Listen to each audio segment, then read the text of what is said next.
Next popular opinion is about this new age spirituality nonsense for a lot of you who walk around saying that you're healers. Hear me out. Maybe we don't have a new age spirituality issue. Maybe we have an issue with people who are seeking their identity outside of themselves, when the whole point of new age spirituality is to be finding that identity within.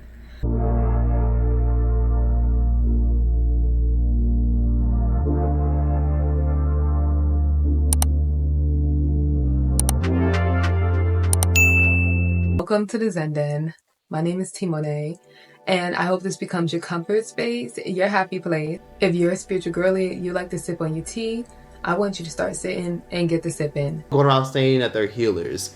You are not a healer, baby. You're not a healer. You're just delusional and you need some help. You need serious therapy. New age spirituality is and should not be a new conversation. But there is a lot of controversy. There's a lot of discourse that is starting to be had, especially over social media, TikTok, Instagram, everywhere, when it comes to new age spirituality. Well, guys. The new age is the new cage. The new age movement is the religion of the new world order. New age spirituality in current day and modern media started to get its rise around the pandemic when we had the COVID-19 shutdown. That we find ourselves in currently, where a lot of people are reporting feeling this sense of monotony, this sense of boredom.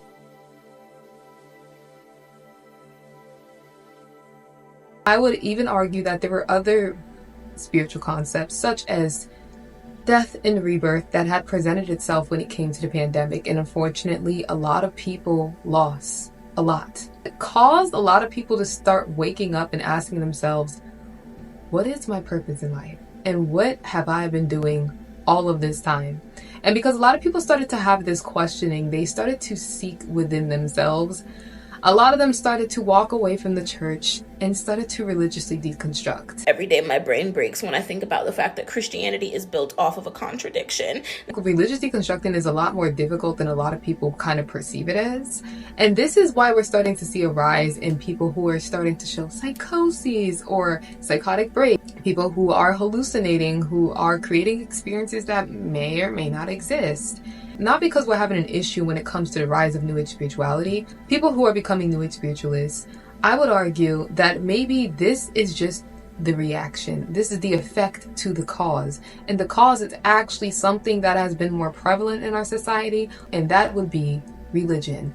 We in America live under a societal construct that was built off of the beliefs, ideologies, and thought processes of those who were religious and identified as Christian.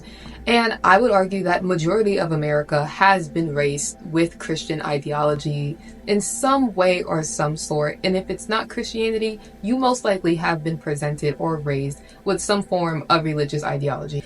And when the pandemic happened, people weren't able to find solace. They weren't able to find peace with religion. And so they started to go seek out that peace, seek out their identities. Who am I? And they started to dabble and touch into spiritual practices that I would argue they had no business touching. Disclaimer, I don't know what took this girl out. But for the sake of this video, let's just say it was voodoo. It's a closed practice for a reason. If you were not born or invited into voodoo, hoodoo, vodou, santeria, don't touch it. It's not witchcraft, nor is it pagan. The Loa are not gods. They're spirits who serve the one God. And they're not your friends either. I'm of West African descent. I have family in Virginia and in Louisiana. And yes, we're Creole. I was born into it. It's in my bloodline.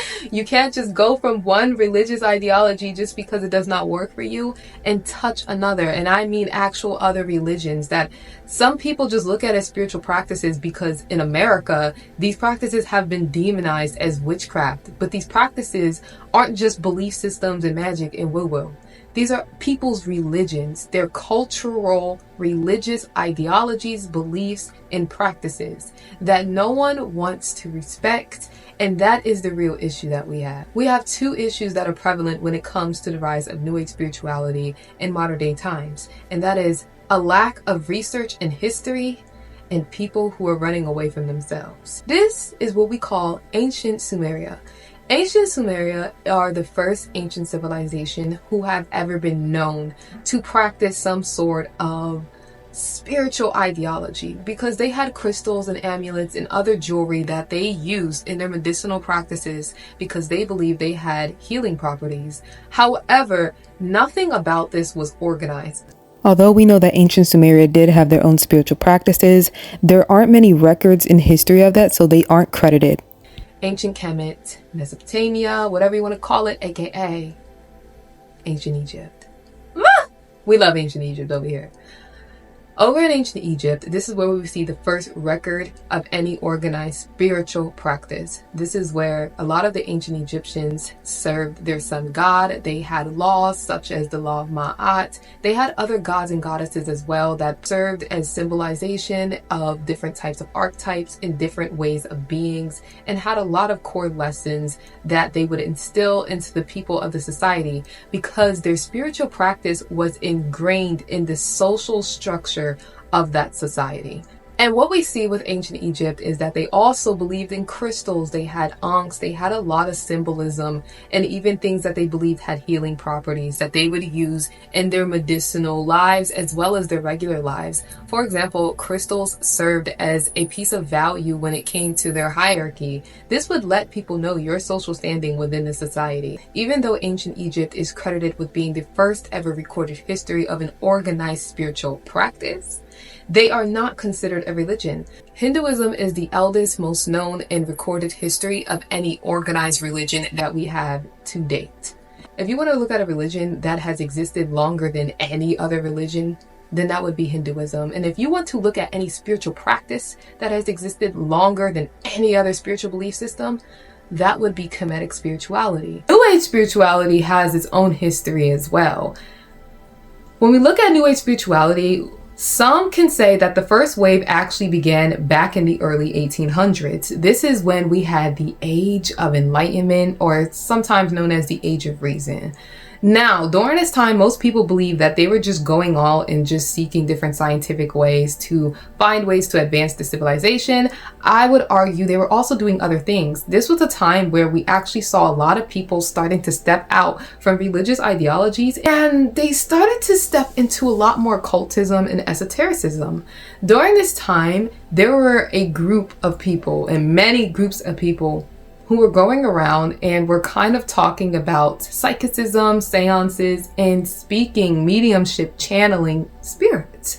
This is a taboo subject at that time, especially to religious people, when we had just not too long ago come from a time where you were kind of in women at the Salem witch trials. And this is kind of considered possibly the first wave of New Age spirituality.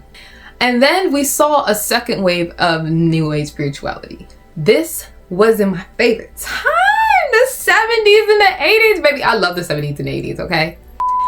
And during the 70s, conversations around the New Age spirituality began again because we saw the society and the civilization of the people were fed up with their government. And because what a lot of people, I feel like, don't realize is that when we talk about social justice movements, we kind of can't separate that from spiritual leaders, because when it comes to a lot of social justice that we have received and that we have gotten in a lot of activism, a lot of the people at the forefront of these movements are spiritual people. Because of the activism and because leaders are usually spiritual and at the forefront of this, we started to see more conversations, not just around social justice activism and spirituality, but with spirituality came more holistic living and more eclecticism and esotericism. We see mediumship, channeling, astrology, and oracles, tarot become huge conversations again, but it wasn't popular until the 80s. And there are two reasons for that. Number one is because we had a whole bunch of authors who published themselves in the 70s, but didn't get any traction until around the 80s. But also, I would say the Beatles. They performed over in India at one point, and they came back and brought some of the spiritual, cultural belief systems of yoga and even wearing the joggers. This popularized a lot of Hindu practices over here. This is where conversations like chakra and yoga and even the clothing, the fashion, started to be appreciated or appropriated, however you would like to look at it. One thing it did do was popularize the conversation around spirituality. And when something is popular, it typically is going to get commercialized, because we live in a capitalistic society that thrives off consumerism. And that's why we come to modern day time where there are multiple conversations happening around New Age spirituality, but one of the biggest conversations that are happening is cultural appropriation. Oh girl, I bet you did not think we were gonna get here. I hope you're sipping your tea. Cultural appropriation has been brought up in New Age spirituality, and for very great reasons. Most, if not all, spiritual belief systems, whether organized religions or not, that exist because they have cultural, traditional, and historical ties. Sampling is getting to the point where it's out of hand too. I mean, pretty soon.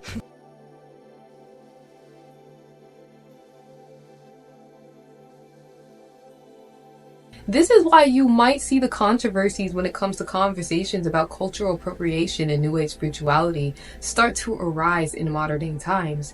Because where do we draw the line between that's just something you resonate with and completely erasing history in the cultural context? And when we talk about culture, we talk about 5 main components: literature, language, history, music, and spiritual belief systems.